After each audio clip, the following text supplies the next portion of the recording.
Alright, now let's see what's inside the Adroid's rugged carry case.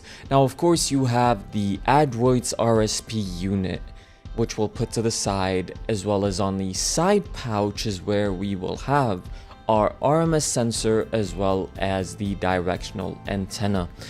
Now the RMS sensor goes at the bottom, as we can see over here, and the directional antenna goes at the top. And just like that, and you are good to go. The device is lightweight with just over 400 grams and a tough build. Now that the setup's done, we are going to get scanning. The first thing we're going to do is activate the RMS mode to search for underground signals. Now, we have two modes. The passive mode listens for natural electrostatic fields, which is great for noisy or mineral-heavy environments, as well as the active mode, which sends out a frequency that stirs up those fields, perfect for dry, quiet soil. The sensitivity indicator reacts to nearby targets. The closer you get, the higher the reading. Adjust your movement to align with the signal, always watching how the antenna responds for real-time feedback. Either way, the antenna and the RMS sensor work together to detect whether there's something underground.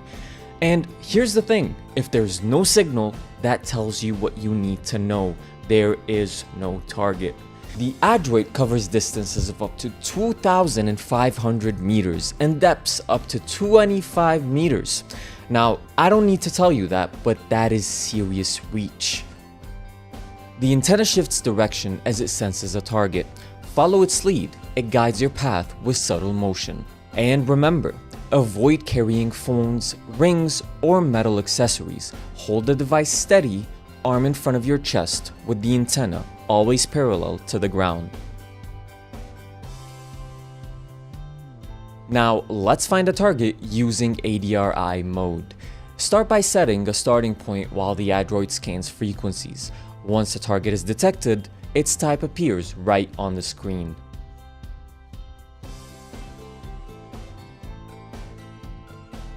While the Adroid is scanning for target types, stay still and press the handle button.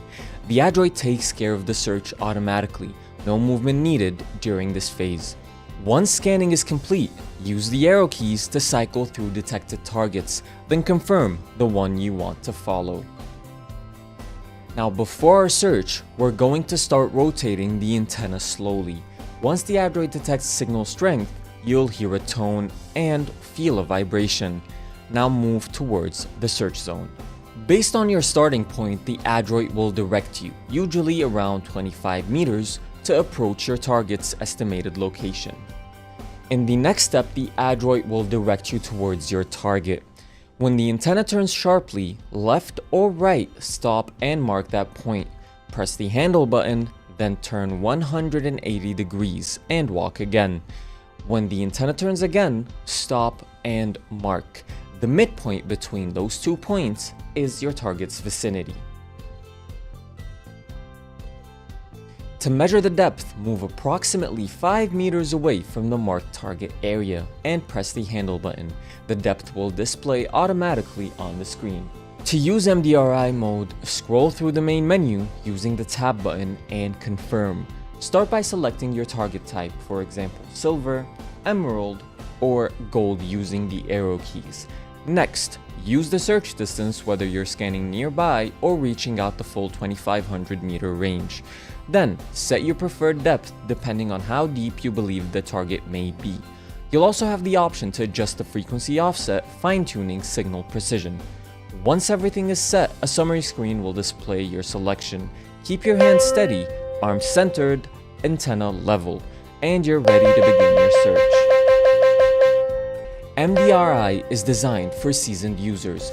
Walk southward aligned with Earth's magnetic field. The device emits signals over your selected range using the directional antenna. Use the 2-point method.